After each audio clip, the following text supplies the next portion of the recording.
my research is based around the applications of category theory to machine learning. Depending on who you ask, it's either very hip or very esoteric. Twitter has some in-house systems that are built in Java that are from a very, very long time ago, before TensorFlow existed. Since the last time you were on the show, your title has changed from senior machine learning engineer to staff machine learning engineer. This sort of low-code or no-code approaches to building new models that then go into all of these different places, that seems to me to be the future.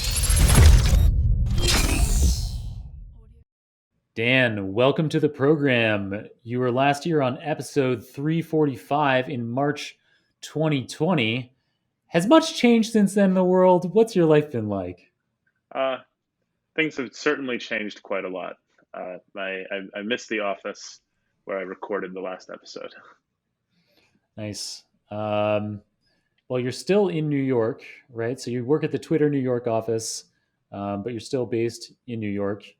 That's right. And if I people miss are the free viewing, food.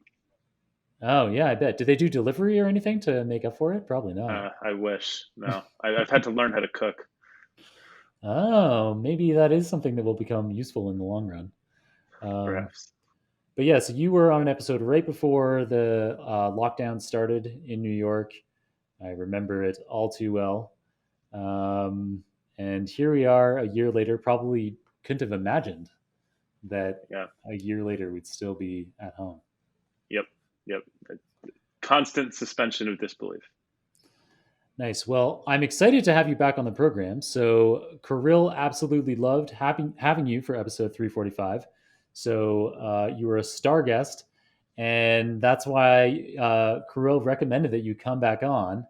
And I was blown away when Kirill introduced me to you, because we have, from my perspective, an uncanny number of parallels. So we both studied neuroscience as undergrads, and I continued. So my master's and PhD are nominally in neuroscience, but actually I was focused on machine learning through my entire PhD. And that PhD was done at Oxford University, where you are currently doing a machine learning focused PhD, just like I did. And Indeed. The final one is that we both have taught at the New York City Data Science Academy. So I'm going to go through those one by one. But let's start off by talking about your neuroscience undergrad.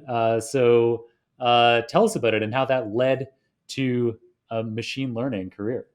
Totally. So, I mean, really, neuroscience was my first interest. I went to Brown undergrad, and one of the main reasons why I wanted to go to Brown in the first place was that they had a neuroscience major that people paid a lot of attention to and seemed really exciting. I thought that there was nothing that could be more important in the world than studying how people worked. And really the best way to understand how people worked is to look at the science of how people work. Psychology seemed a little bit too soft to me. And neuroscience was really the most technical details that you could get in terms of how our brains actually work. I couldn't agree more. I felt exactly the same way. Yeah, I mean, so that was what started me down the path of neuroscience, and I really had no. At the beginning, I had no strong attachment to coding or math or machine learning. I don't think I heard the term machine learning once before maybe my senior year of college, and I didn't code in high school. I only learned how to code when starting to do data analysis for my undergrad. When we did neuroscience research, and my experience with starting off doing data science like sort of basic biological data analyses that wasn't really called data science at the time, but really was data science. In my neuroscience undergrad was what got me excited about data science, about machine learning, about coding in the first place, writing MATLAB scripts to. I was just going to ask, was it MATLAB? Yeah, of course, me too. Of course, yep. Yeah. I mean, that it convinced me to take on a second major in computer science, actually, which I started my junior year of college, and so it was a bit of it wasn't really a pivot, because I continued doing neuroscience throughout my undergrad, but I added it on partway through. Right. And So did you get into a? So I guess in your junior year, you would be taking like first year computer science classes, and you were like, "Hey guys, check out these MATLAB scripts." Yep, yep, yeah. I A lot of the computer science classes, it's sort of very different mindsets to the kinds of things that happened in the neuroscience department. The sort of things that I needed to learn in order to do data analysis there. There was this class that was a MATLAB class that computer science students would usually TA but not take. And it was offered to engineers as it was like a scientific computing and MATLAB course. And so I TA'd that course because I knew MATLAB very well from my research, and then I was a computer science student. I TA'd it one year, and then I was the head TA another year. I got to make some of the projects for it and grade the tests and such, which was nice. Oh, nice. Uh, and so that was a nice experience to sort of blend near the end of my undergraduate experience of the computer science and more MATLAB sides. Nice. So here's a question for you: what happened to MATLAB? I mean, so through my PhD, I had one. So for the chapters of my thesis, which for people who haven't done a PhD, which is obviously most people, Yeah, you tend to break up your research into a few chunks, which are chapters of your doctoral thesis. And so I think I had 5 different strands of research that became the 5 chapters, the 5 core chapters of my thesis. And one of those, I actually used MATLAB for it. But the others were all R and Python, and I yeah, taught myself R and Python during the PhD. And it's interesting how much MATLAB was used in yeah, science, maybe still is taught to yeah, undergrads in science, but nobody uses it professionally. I don't think I know anyone. yeah. So, fun fact, actually, I did work at MathWorks for Oh, several wow. months. You're So I the have person to talk to. I have a bit of a soft spot for MATLAB from that Yeah. experience.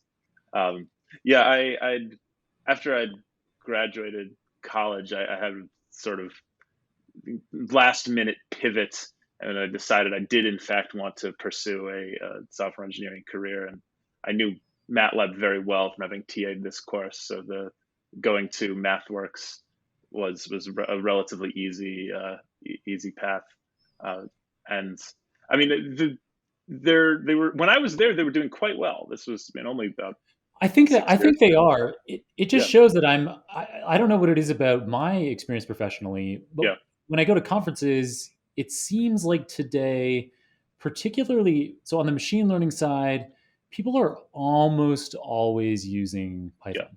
yeah. You I mean, MATLAB see, is expensive. That right. that's that I think that's one of the really big problems. It's not an open source software, and really this is something I didn't understand this before I worked at MathWorks, and that I kind of understood this is that like the MATLAB product is not really the programming language; it's the customer support that they interface very tightly with NASA, with Boeing, with like these massive companies with Ah, like basically all engineers who are employed there, who then utilize MATLAB for modeling and for the sort of part of their engineering jobs.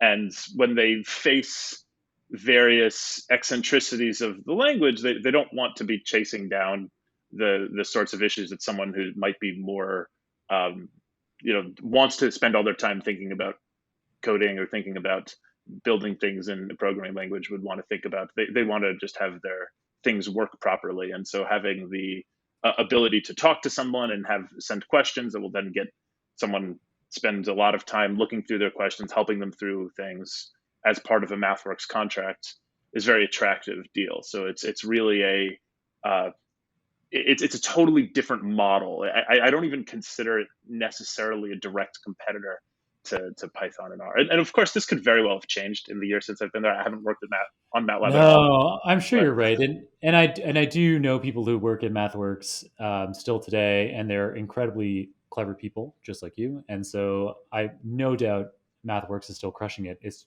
just interesting how they don't come up in conversation yeah, as much as I would have expected when I was using it all the time as an undergrad and even a bit in my PhD. yeah, And another interesting thing, I mean, it follows directly from what you're saying. Another great thing about MATLAB is because it is a relatively contained ecosystem, it everything works exactly as it Yeah. should, and everything is documented to the same high level standard. Yeah. So you never run into, you talk about bumping up against eccentricities. I don't remember that ever happening in MATLAB in the same way that ends up happening if you're using an open source library, where you run into versioning issues all the Yep. time. You run into situations where there is no documentation all the time, Yep. and that's just part of the open source life. Totally. Yeah. I mean, it's a trade-off. There's a lot of flexibility that open source gives you. I mean, the ability to there's just more code that you can access that other people have written, and it's more a larger community of people that you can like look at the things that they've been building. And but on the flip side, there's all these weird issues that you need to deal with, these environments that you need to handle that MATLAB will handle for you. Yeah, takes a lot of trust. I'm sure this method works perfectly behind the scenes. You may already have heard of Data Science Go, which is the conference run in California by Super Data Science. And you may also have heard of Data Science Go Virtual, the online conference we run several times per year, in order to help the Super Data Science community stay connected throughout the year from wherever you happen to be on this wacky giant rock called planet Earth. We've now started running these virtual events every single month. You can find them at datasciencego.com/connect. They're absolutely free. You can sign up at any time, and then once a month we run an event where you will get to hear from a speaker, engage in a panel discussion, or an industry expert Q&A session. And critically, there are also speed networking sessions where you can meet like-minded data scientists from around the globe. This is a great way to stay up to date with industry trends, hear the latest from amazing speakers, meet peers, exchange details, and stay in touch with the community. So once again, these events run monthly. You can sign up at datasciencego.com/connect. I'd love to connect with you there. Cool. So neuroscience was your first love, Yep. but you went into the workforce. You worked at MathWorks. You now work at Twitter, which we'll get Yep. to in a bit. But while you're working at Twitter full time, Hmm. you are also doing a PhD on the side. Yes. And it seems like, I mean, fill me in more on this. It seems like, well, so what's the timeline? Are you planning on doing it in the same kind of 3 to 4 year timeline that you would usually do a PhD at Oxford, or a little bit longer? Yeah, a little bit longer, but not much longer. I'm targeting around 4.5 years, but we'll see exactly how things shake out. But I think I'm on a nice path. I actually just completed my transfer of status the other day. Uh, Oh, nice. Congratulations. Was Thank it you. stressful? Not too bad. I felt like I was pretty prepared. Nice. So that's I think it's an Oxford specific thing, really, this transfer of status. So Yeah. it's in the entire um I guess the 3 or 4 years that I was doing my PhD, other than the final evaluation at the end, where you have your draft of your dissertation and you get formally examined. This was the only other assessment in the entirety of that entire time, and so it does leave a lot of room for for procrastinating, in Yeah. my experience. Yeah.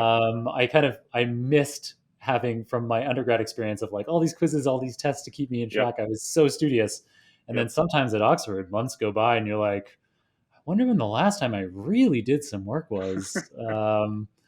And it's because you're like, well, I have this one transfer of status evaluation coming up in a few years. Yep. I might as well enjoy the weekend. Yep. Well, Yep. congratulations. That's it is no small feat to be well prepared for that and get through it. Thank you. Um, so yeah, so you're planning on doing it on roughly the same kind of timeline. Are there synergies with what you're doing at Twitter, or is it relatively independent? Tell us about the research that you're doing. Totally. So there are synergies. My research is based around the applications of category theory to machine learning. Category theory is this. Uh, Depending on who you ask, it's either very hip or very esoteric. It's esoteric if you're in the applied world, and hip if you're in the pure math world. Oh, A cool. branch of mathematics that it's useful for characterizing things in terms of how they behave rather than in terms of the direct set of axioms that they satisfy. Um, there's a lot of nice ways that category theory lets you reason about the invariances of transformations and the invariances of objects, what sorts of structure some kind of transformation preserves, and what sorts of structure things are susceptible to. And it lets you reason about these things formally. And so my thesis essentially is that studying these properties through the lens of category theory. The words that I use are compositionality and functoriality, which are two of the main things that category theory has at its core. Framing machine learning components in this perspective will give us some new ideas about how to extend algorithms, how to design new algorithms, and how to better understand how algorithms work. All right, I'm going to take a crack at trying to explain back to you what you just said. Totally. And I'm probably going to land flat on my face. So the idea here is that so if you had some mathematical concepts, instead of trying to describe them by specific axioms, like specific proofs, you're describing these mathematical functions or objects in terms of like what they can do in terms of their actual behavior. Is that roughly, am I roughly in the right ballpark? Essentially, yes. Well, you would say that a lot of things in category theory are defined implicitly. You say, well, I see. rather than say a group is something that satisfies this set of constraints, or a matrix is a 2 by 2 array, you would say that uh, a group is the only object that has this kind of transformation to this thing, this sort of transformation to this thing, this sort of transformation to that thing. Like when you have this sort of, this is the only thing that satisfies these transformations and behaves this way. And that's that's a powerful perspective, and it gives you the ability to make very strong claims in certain circumstances that are harder to come to from other perspectives. The There's many different ways. It seems so esoteric, but there's actually many different ways to apply something like category theory to a field like machine learning. There's a burgeoning field of applied category theory where people take these category theory ideas, they try to apply them to economics, to engineering, to quantum physics, to theoretical computer science. Some of these are very difficult to get purchase on. Some of them, there's already tens of papers that are being written that are describing this. The way my approach is to try to stay as close to the application as possible and try to stay as grounded in particular machine learning algorithms or particular settings that we can describe still theoretically, but from a more concrete setting, and then try to identify what's a slightly different way to view this concrete thing that then lets us expand a little bit higher. I've been focusing a lot on clustering algorithms recently.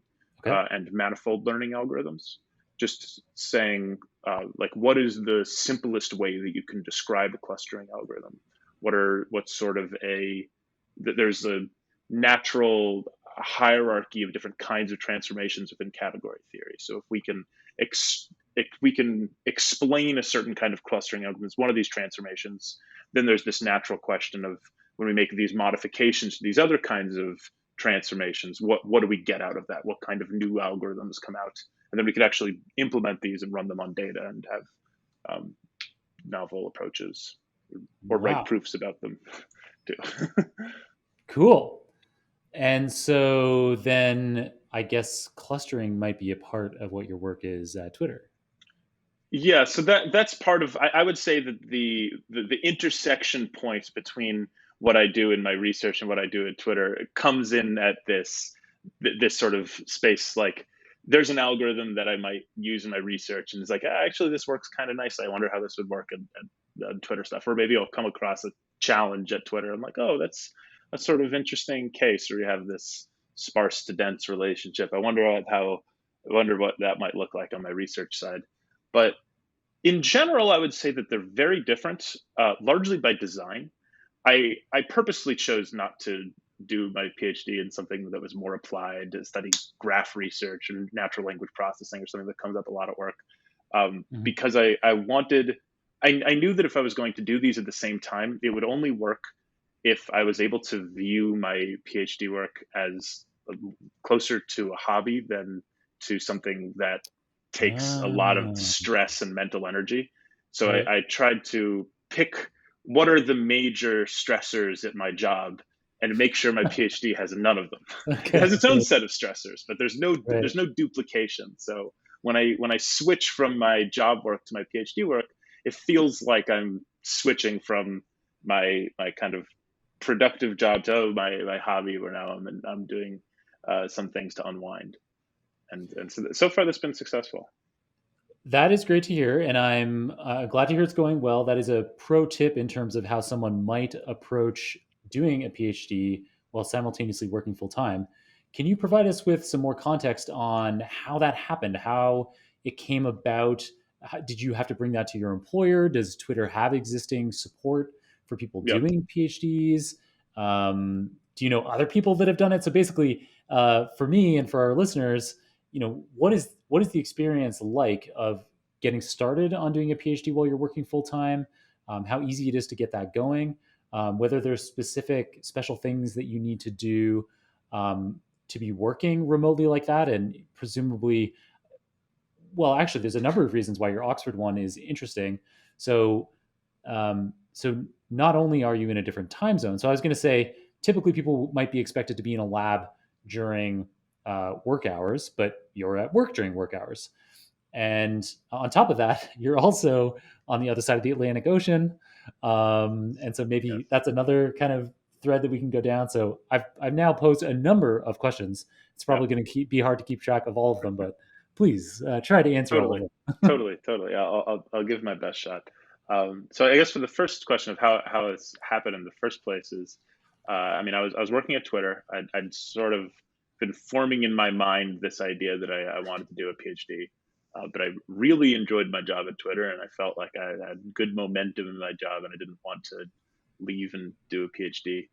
So I was exploring. My original plan was that perhaps I would uh, try to negotiate something with my job where I would move to wherever I got accepted at PhD and work part time, or uh, maintain full time work, but do it, but actually live at wherever my PhD was. Um, but then I when I started looking into different programs, and I saw programs at Oxford, and Oxford offered some programs part time, as on their website, of a few things in the Department of Engineering, a few things in the Department of Statistics, and so I reached out to a professor, and I told him that I was what I was interested in, and my situation, and managed to work out this arrangement. It took There's an enormous organizational lift. It took almost 8 months, I think, of discussion, flying to Oxford, working closely with him on a number of projects before I was actually accepted as a student. Um, but it worked out very well. I'm very happy how it worked out. The situation on the Twitter side was much simpler. I didn't really discuss anything until all the details were finalized at Oxford, because I figured there's no real point in having both lines of discussion open at the same time. But once things were settled and I knew the situation, I went to my boss at the time, and he was very supportive. He thought it was a kind of interesting thing to do, and I'd at the time I was I think there was nobody else who was doing this sort of circumstance. I knew a few other people who were doing master's programs at the same time, Mhm. so that was not too uncommon. There was at least two or three other people who I worked with regularly who were doing master's programs at the same time, which I think was part of why nobody real the fact that I was doing a PhD and they were doing masters didn't seem to be something that meant I needed to be put in a different category. Right. Um, the Although things have actually changed since then, there are a few people now who are at Twitter who have joint appointments at universities, and there are some employees who are both like a Twitter employee and a student at a university, under with their boss at Twitter and their advisor and their PhD is the same person. And they, of course, their PhD Ah. work is extremely tied to their Twitter work. So it's a different sort of circumstance. But that wasn't an option when I first went down the path of looking for where I ended up. But So let me make sure I'm getting this right. So the person, so their supervisor also works at Twitter yes, and yeah, is a lecturer or yeah, a professor at a yeah. university. So At a university. I don't know how many people have this. I know for sure Michael Bronstein, who's a professor at Imperial College. He's Yep. also head of graph learning research at Twitter, and so there's a few people in his group who are also his PhD students. And to Cool. my knowledge, they were Twitter engineers first, and then applied to Imperial College. And Nice. Yeah, and that's also for people who aren't aware, Imperial College is an outstanding British university in London, which mind-bogglingly, outside of England, people have almost never heard of. And they it's have great research in machine learning. great research. They're often the top ranked research university in the UK above more internationally recognized places like Oxford and Cambridge. It's a really interesting situation. Yeah. Um, someone needs to work on their branding. Yeah, I mean, I think in general, people in the U.S. have relatively limited visibility into universities outside of the U.S. I mean, there's a number of Yeah, I guess that's true.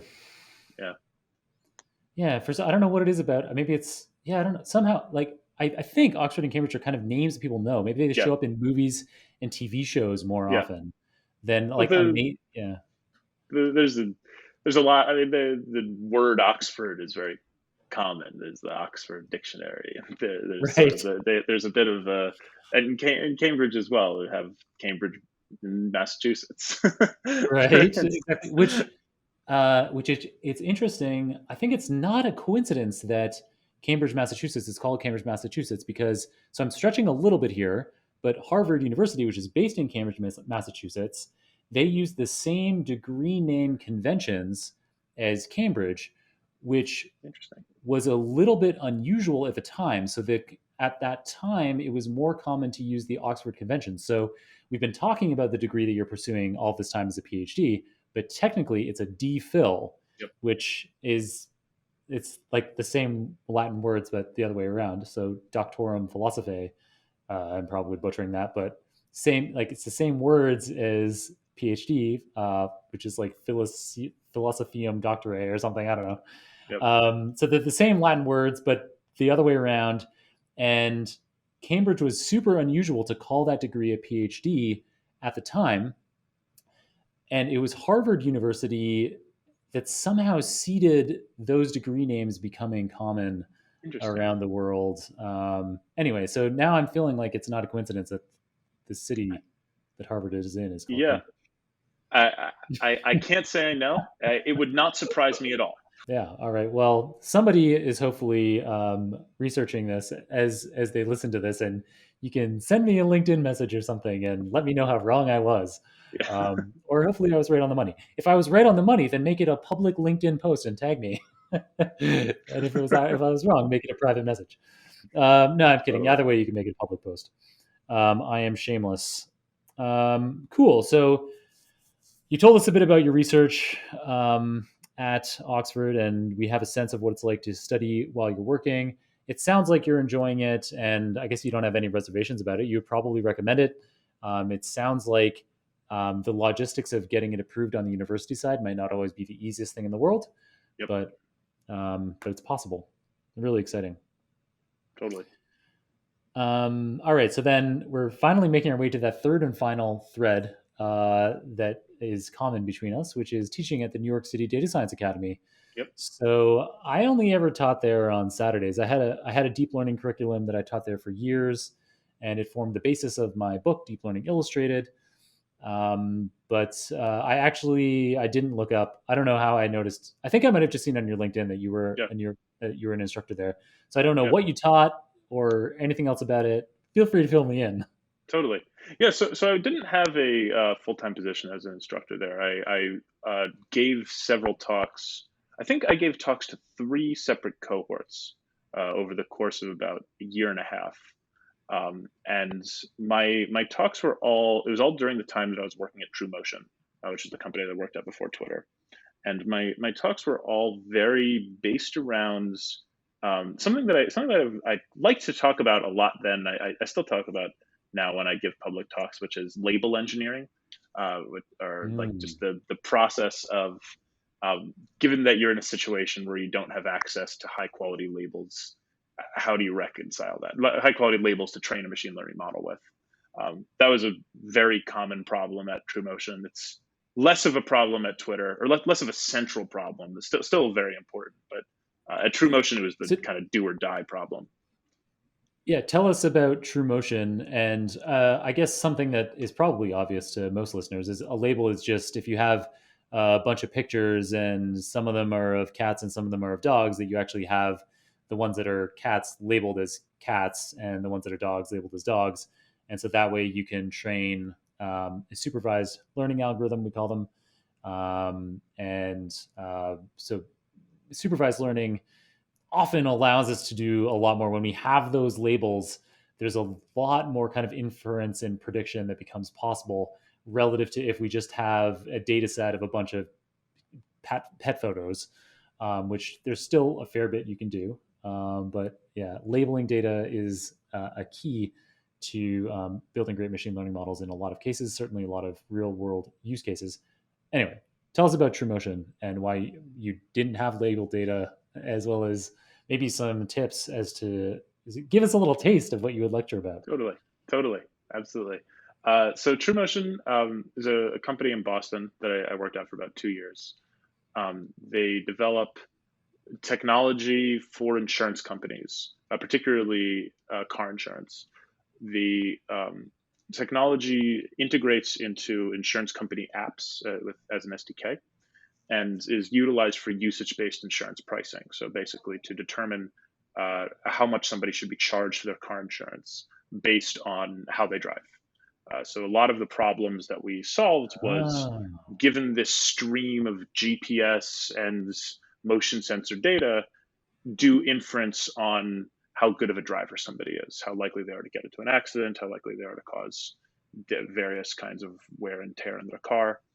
And there's a lot of sub machine learning problems that go in on here. Most of them were caused by the fact that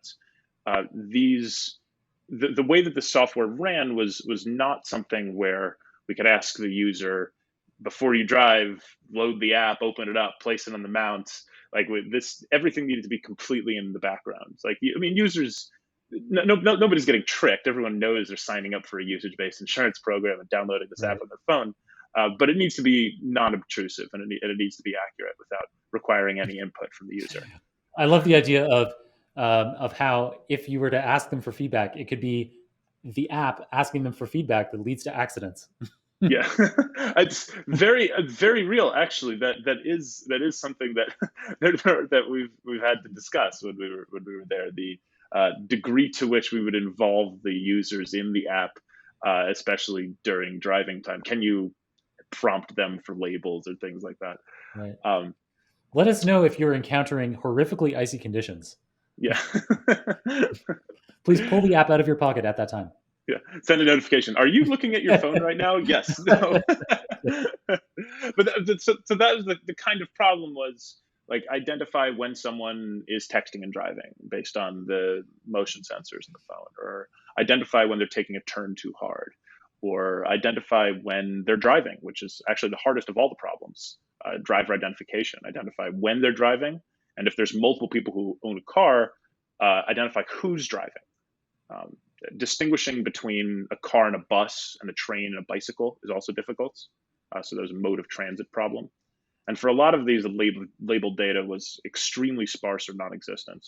And so there's a lot of creativity that goes into the proper derivation of these labels, or how we can utilize a small amount of labeled data to make much larger inferences, or to transform somewhat labeled data into more labeled data. Nice. So, are there any specific practices or pieces of technology that you recommend for any of those kinds of situations, like taking a small set of labeled data and being able to infer what the labels would be on a bigger data set? Totally. So, I mean, in terms of technology, one piece of technology that I think is great is Snorkel, which it's out of I've a heard of lab it. in Stanford. Yep. That they do a lot of this label augmentation work, and we utilized Applause, which was I think it's very similar to Amazon's Mechanical Turk, although a little bit more interactive. As our company that we contracted with to have hire people to use the app and then provide labels on what they did. So a lot of the time, the bottom line with generating label data is or sort of utilizing this label engineering is a thought process of proxy labels. There's it's often the case that there's a hierarchy of information that you have. Sometimes users will provide permissions only in certain circumstances. Those permissions will give you some amount of information, or their battery will be high enough that you could tap into the GPS. So if you're trying to build an algorithm that only operates on motion sensor data, then you could utilize your more accurate algorithm that incorporates GPS data and incorporates other kinds of user signals as the labels for your algorithm that needs to operate under more stringent circumstances. And then that higher level algorithm might be trained on some even higher resolution type of label that involves manual user feedback. Often, what will happen is we had these little accelerometers that we would strap to cars, and we'd drive around and do all sorts of crazy things, and then we'd also fill the car with hundreds of cell phones that could be put in every possible position, and we would train these phones on train kind of full resolution, maximum battery, all the sensors kinds of algorithms on these accelerometers. Then we'd train low battery versions of all these algorithms on the high battery versions of the model that was trained on much more data. And then we'd have something that was actually trained in a very large, very diverse data set, all kind of starting with just a very small amount of very high resolution data. So sort of an outward expanding process of going from high resolution to low resolution signals. Nice. That is super clear. That is a great tip. And so, since TrueMotion, you now find yourself at Twitter. We've talked about that Yep. a little bit, obviously, and we've talked about specifically how your PhD research is not related to what you Yep. do at Twitter. So, first off, congratulations! Since the last time you were on the show, your title has changed from senior machine learning engineer to staff machine learning engineer. And so I understand that's a promotion, not a Yep. demotion. That's right. So tell us what this staff title means. We see these staff titles at many of the big tech companies have Yep. these kinds of staff scientist or staff engineer roles. What exactly does it entail? Totally. So staff is the fourth level up the ladder, not including apprentice or intern roles. Usually there's a level, SWE one, as we call it at Twitter, then a suite two level, then a senior level, then the staff level above that. SWE, I guess, is software. Software engineer, yeah, or Okay. MLE is the Oh other yeah, term, machine learning SW, engineer. SWE, but Yes, saying it W is the most annoying letter to abbreviate with because it's almost always more syllables than whatever you're abbreviating. yes, absolutely. All right, Uh, sweet. I like that. yeah, or MLE, which I guess is probably more accurate because it's machine learning engineer.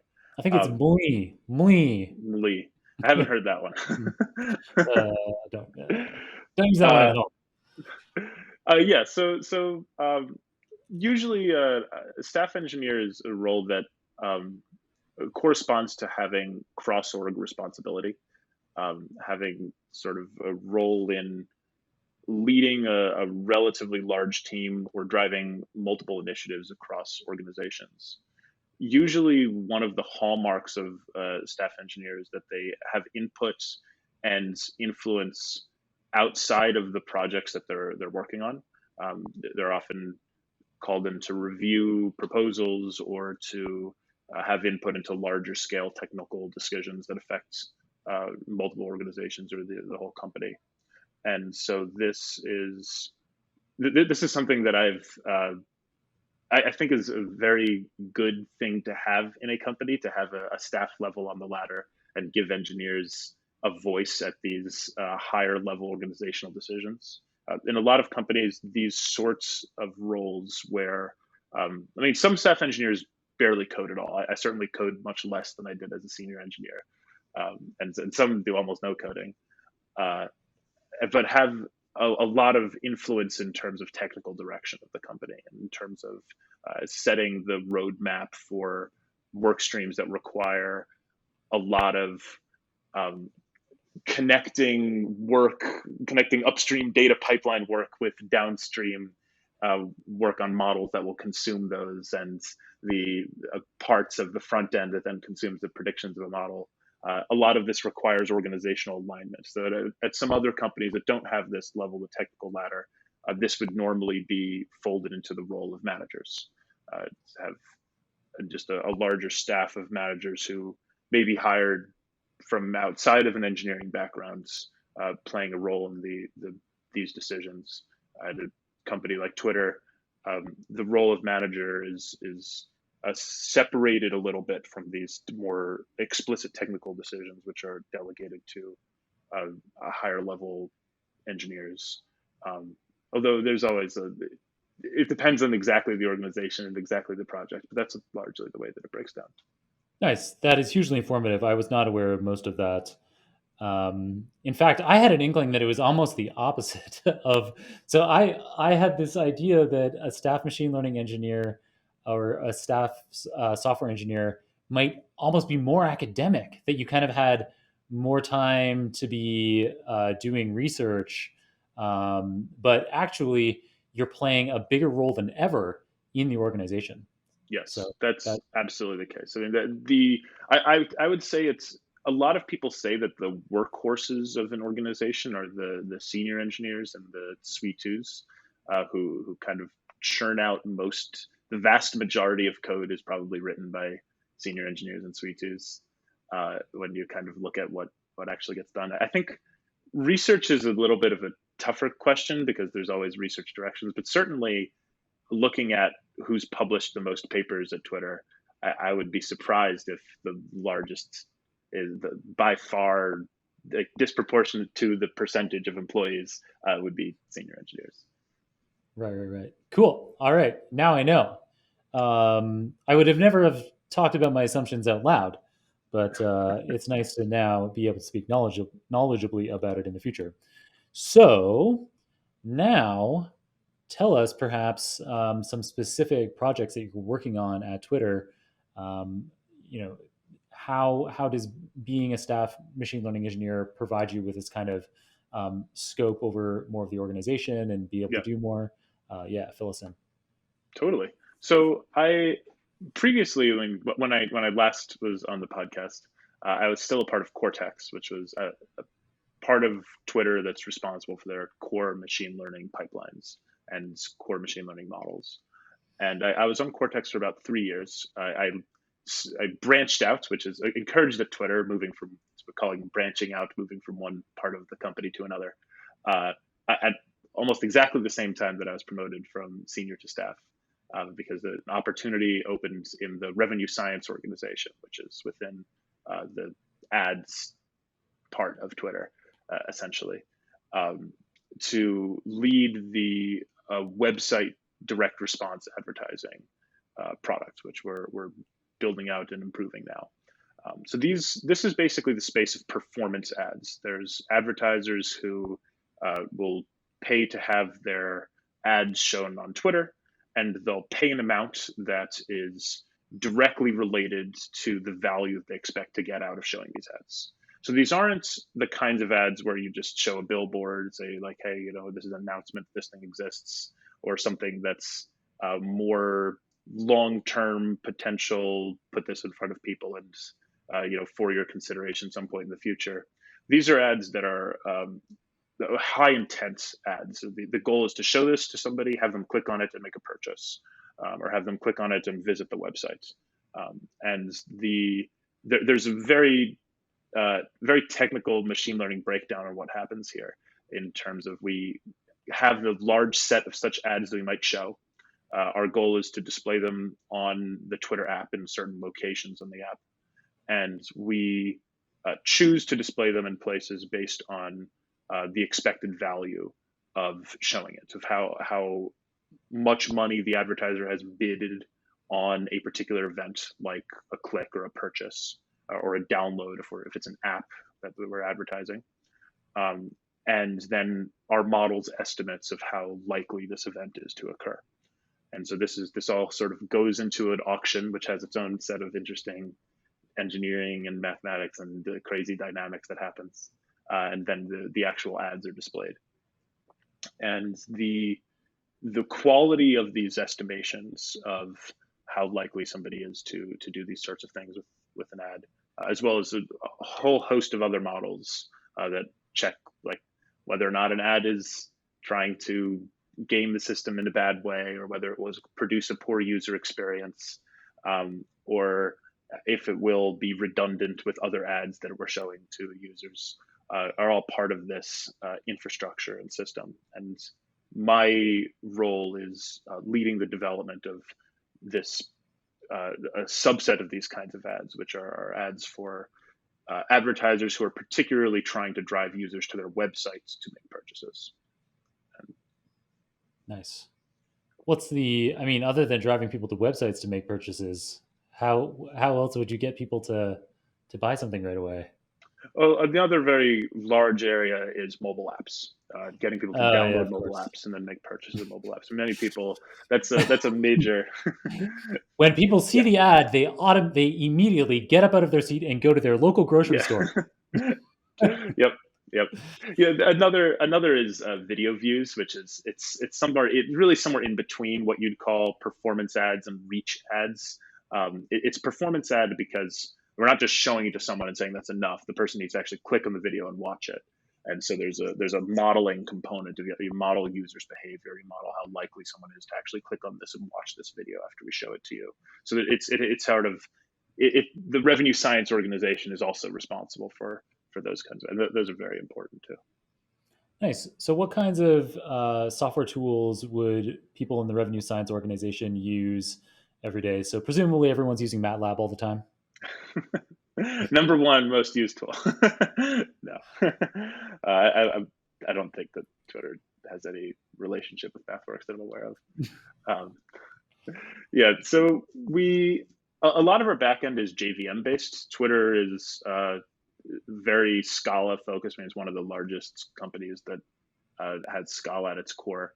Although Mm. a lot of the ad tech is in Java, uh, partially for legacy reasons, partially because a lot of the people within the ads organization are more familiar with it. But the two are very interoperable, and there's many places where And they kind of smoothly blends from one to the other. JVM is Java Virtual Machine.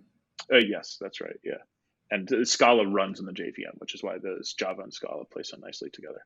Yeah. And for that reason, we use TensorFlow, which also has a really nice integration with the JVM. So that TensorFlow, which is mainly Python based, is our primary system that we utilize for deploying models. Um, Twitter has some in-house systems that are built in Java that are from a very long time ago, before TensorFlow existed. That also are running in certain circumstances, but the TensorFlow is our primary modeling tool. Yeah, it's interesting how much people associate TensorFlow, the TensorFlow library, with the Python software language, when in fact it was created in C++, imported over to Python. It does have its primary interfaces. I think the most supported interfaces for TensorFlow today are C and Python, but tons of other software languages like Scala are supported in an official capacity. Yep. And so TensorFlow is a really nice language for portability um, between languages, between devices. The TensorFlow graphs can be, yeah, you can move them between languages. You can move them between Yep. a large number of servers to an embedded device on a car or a mobile phone, even execute in someone's browser. It is certainly a versatile language. I think it'll be entrenched in our devices for decades to come. I think that's probably right. TensorFlow really is a great piece of technology. It had a bit of a bumpy start in terms of usability, and it still is has a very steep learning curve, but it's interoperability is very high. It's pretty well supported, and I like it as a tool. Really, the most model training on TensorFlow at Twitter happens in Python. It's part of a larger Python-based data science ecosystem, but model execution happens within a Java environment. And so there's like optimization of Twitter specific TensorFlow operations that's written in C++. There's the deployment engines, which are written in Java, and then all of the actual model training is in Python. That all makes perfect sense, and it's a perfect use case for that kind of interoperability. It definitely shows how that can be useful. So, um, if somebody was looking to work at Twitter, what kinds of things do you look for in the people that you hire? It really is very role dependent, and depending on the level that someone's coming in at. When someone's at a kind of earlier in their career, um, what exactly they've worked on in the past and the exact technology that they're familiar with is uh, a lot less important than their, whether or not they're a culture fits, whether or not they have core fundamentals and are clearly able to be competent with the tools that they do know. And this sort of less of a expectation that somebody will be able to come in and make a huge impact on our legacy systems immediately. Uh, but for someone who's at a higher level, having a holistic understanding of uh, just like the kinds of problems that appear in production software systems, and especially if it's a machine learning role, which is really the only kinds of roles that I've ever interviewed someone for. uh, Having an understanding of the sort of long list of production machine learning problems that always occur is really critical. Um, and this is in addition to the general technical knowledge that is usually used as a bar at most large tech companies, and then of course culture fit and just having a good attitude. With a number of, I think we do a disproportionately large number of interviews that are based around someone's like ability to have like self reflection and fit with our culture. Oh, nice. And so when you talk about a long list of common machine learning problems, this would be things like feature drift, the kinds of problems that if you had only studied machine learning academically, or even if you were doing it hands on through courses provided by Udacity or super data science, you might not know how in production there's these specific kinds of problems that you're always running into. Yeah, yes, that's the case. I mean, and that's why I say this is something like if someone's coming out of university, we don't expect Right, them right, to right, have right. all the experience if someone is, you know, worked in machine learning jobs in the past. But there's um, when we hire someone at a higher level, we kind of look for the traits that will allow them to make an impact. And having in order to make an impact, it's important that you have thought deeply about the kinds of problems that are likely to occur in reality.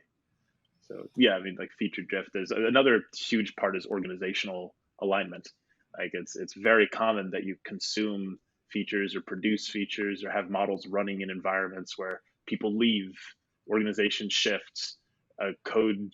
There's you have bit rot when some one part of a library gets deprecated. There's an enormous number of these sort of software issues that have huge impact on production machine learning systems, and um, most of our time is spent designing things in a way that minimizes the impact of these issues and then also directly mitigating them.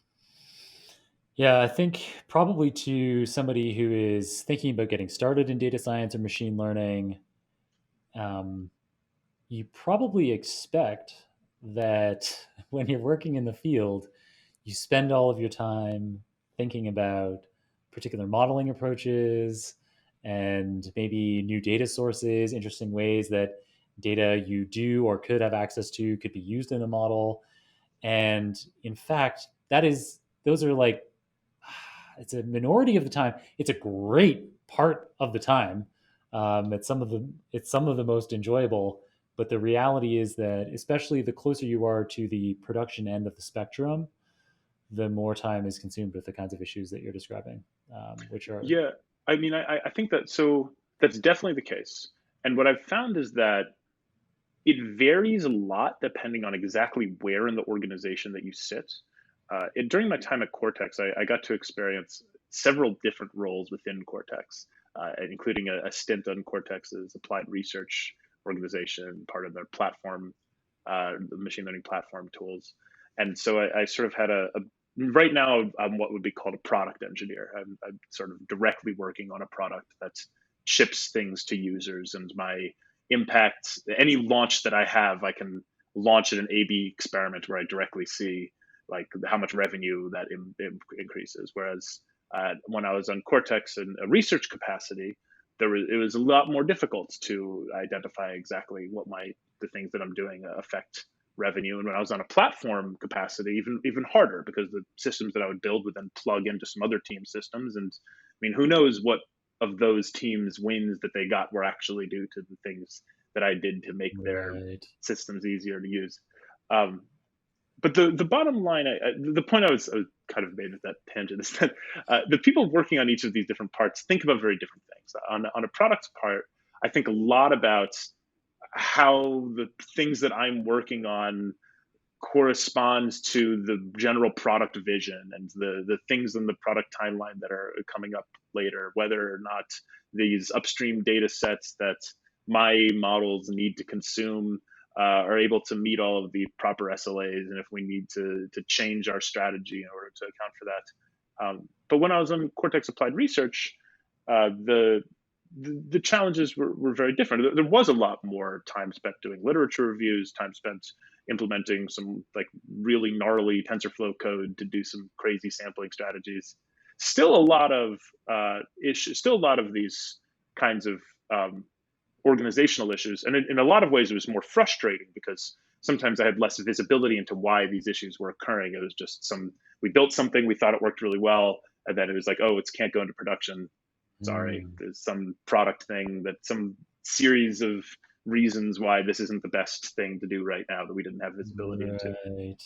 Um, so I guess it's a trade-off. When you spend more of your time doing these more fun parts, you have less control over how much impact you're actually able to drive in the business. You will be able to spend more time using cool technology, and you'll be able to spend more time thinking about like these kind of cool ideas. But when the time comes to actually ship software that makes a real difference, you could very well get have been working on something that just was not aligned with the core company priorities, or less aligned than you thought it was.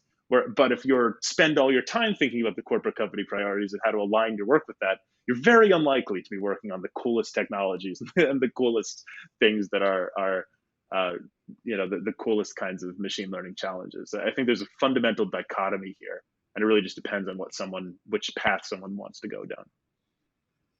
That dichotomy is a great insight. I hadn't thought about it that way before, and you articulated it perfectly.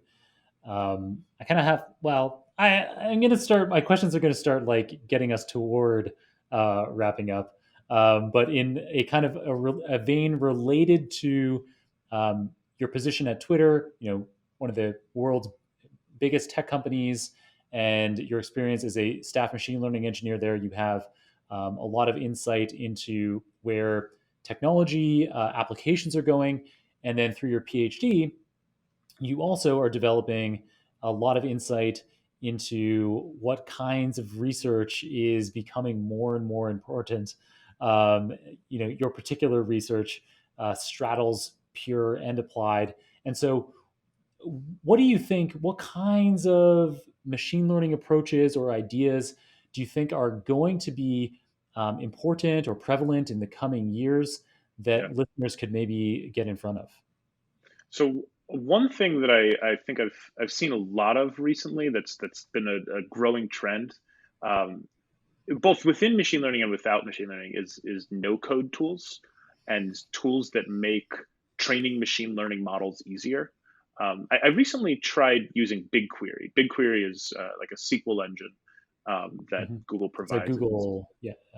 Yeah, it's part of Google Cloud Platform. It's extremely scalable. It's great. We uh, Twitter signed a contract with them, and now we get to use BigQuery. It's awesome.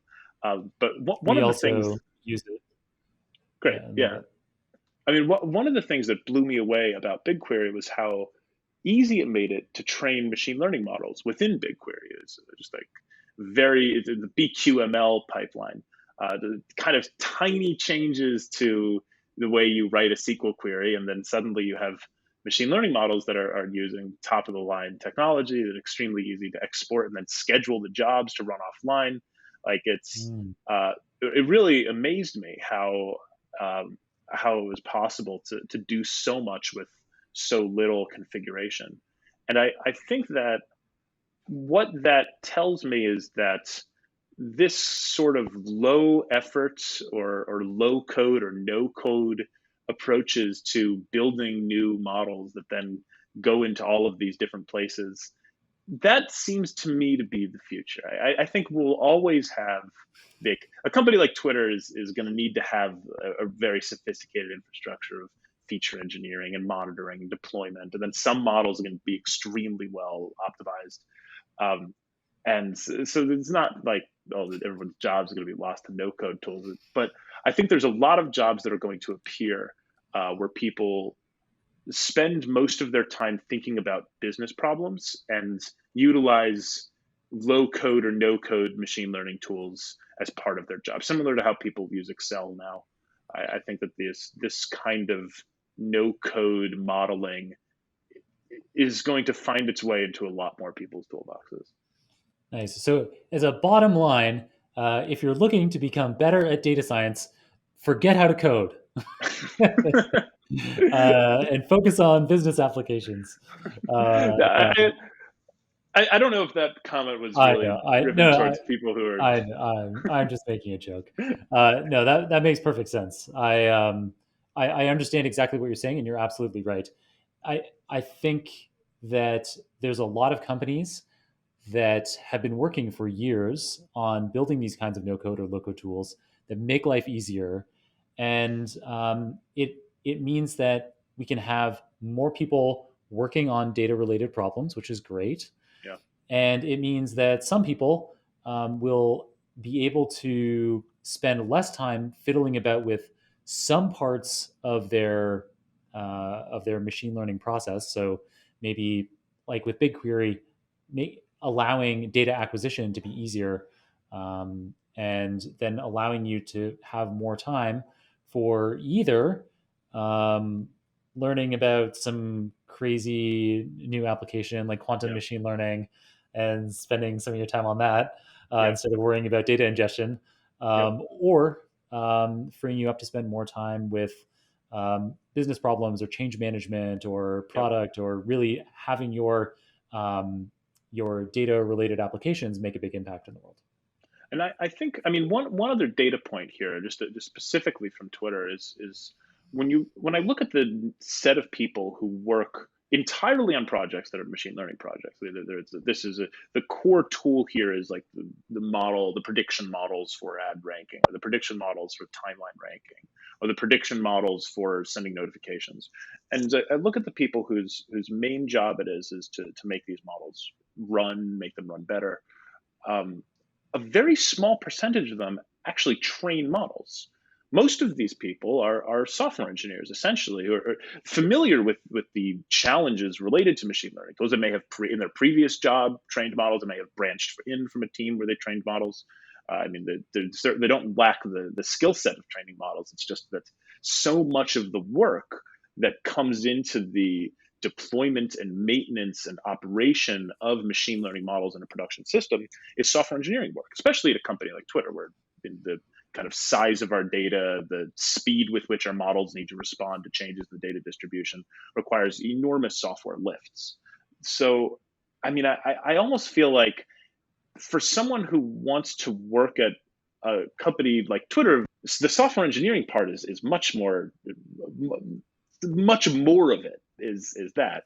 That was not the case at all at TrueMotion, which is interesting. I think at TrueMotion, the way that the balance was the really hard problems were the machine learning problems. Like the actual deployments of our software was not that challenging. The number of people who were really working on developing machine learning models was like twice the number of people who were working on any part of the actual maintenance of the model. Most of the software engineers were working on the app development and the back end parts that weren't particularly tied to the machine learning models. Like that was just a dichotomy of the two companies and the way that work flows. But I think at large companies like Twitter, and then companies that are way larger like Facebook or Google, uh, my guess is that this sort of software engineer adjacent to machine learning models is a much larger percentage of the jobs, and often a higher amount of the overall impact than someone who's training models directly. Yeah, beautifully said again. And another great dichotomy contrasting TrueMotion and Twitter. And yeah, it shows there's a huge number of skill sets that are valuable in a really Absolutely. broad range of companies. And these kinds of things like yeah, these engineering considerations, you know, making sure that the data structures are performant and memory efficient, is again maybe the kind of thing that if you're getting started in data science or probably even in machine learning, things like algorithms and data structures probably aren't the thing that you're thinking is going to be hugely important in your job, but in lots of roles like you're describing, it can end up being one of the most important aspects. Absolutely. Cool. All right. So I've learned a lot in this episode. I have no doubt that our audience did too. One last thing that I'd like to learn from you is a book recommendation that you have. Totally. I would have to recommend Coding the Matrix by Philip Klein, uh, one of my professors at Brown. It's a great book. It's basically an intro to linear algebra from a computational perspective. I hadn't. I've thought about this book a lot recently because I don't think I fully appreciated it when I took the class. It was my only linear algebra class in college. I mean, most people take one linear algebra class, and it was just it went through linear algebra from a computer science perspective. It was offered by the computer science department rather than the math department, and we spent a lot of time discussing algorithms that you don't talk about in normal linear algebra class. We talked about gradient descents, we talked about Newton's method, and we spent a lot of time talking about the singular value decomposition, which I think might be the single coolest algorithm that exists. It's so critical for so many different applications, um, but is not often not talked about in linear algebra classes. When I've talked to some of my friends who took linear algebra classes in the math department or at other universities, they'd never heard of singular value decomposition. They learned about it first in their machine learning course, or at some other point in their career. And I really appreciated that. I got a little bit of a head start on that. When I think of linear algebra and I think of sort of the core ways that linear algebra works, I think about it from this computational perspective. I think that was a good vantage point. So for someone who's taken linear algebra and is looking to brush up, or has never taken linear algebra before and is interested to learn from a computer science perspective, I'd highly recommend the book, Coding the Matrix. Coding the Matrix. I'm looking forward to reading that. So you probably don't know this, but I recently rolled out in partnership with Super Data Science a course called Machine Learning Foundations, and it covers linear algebra, calculus, probability statistics, algorithms, and data structures from the Awesome. perspective of somebody that would like to be applying data science or machine learning techniques. And right now, all of the linear algebra content is available in, say, Udemy or and and so uh, that those specific kinds of topics, like singular value decomposition, is something that is a big part of the Intro to Linear Algebra class. I suspect, however, that your book recommendation digs in a lot more deeply into the math than I had time for in this kind of survey of all of these subjects. So that is something that I think will be great for me. And it's great to hear when people reinforce what I think are the important Yeah, things that people need to know in terms of totally. these foundational subjects that underlie machine learning. Yeah, I think that's good. I think having I think that that kind of mathematical foundation for machine learning, especially for someone who's pivoting from another career path, it can feel very intimidating to pick all of those things up. And it's true that there's really just a relatively small subset of things that are really important to understand within these fields. And I think it's great to have options to learn those sorts of things in a accessible way. Cool. Well, thank you so much for being on the program. I really loved it, and I'm sure a lot of audience members did too. So, how should people follow you? Do you have a Twitter account? I do have a Twitter account. Great. So we'll provide your Twitter account for people to follow you and hear the latest on your insights. That'll be in the show notes. And any other ways that people should stay in touch? I think my Twitter account is probably the best bet. That's certainly what I pay the most attention to. I am on LinkedIn. People can feel free to reach out to me there, but I think I'm much more likely to say interesting things on Twitter than on LinkedIn. Perfect. That makes a lot of sense.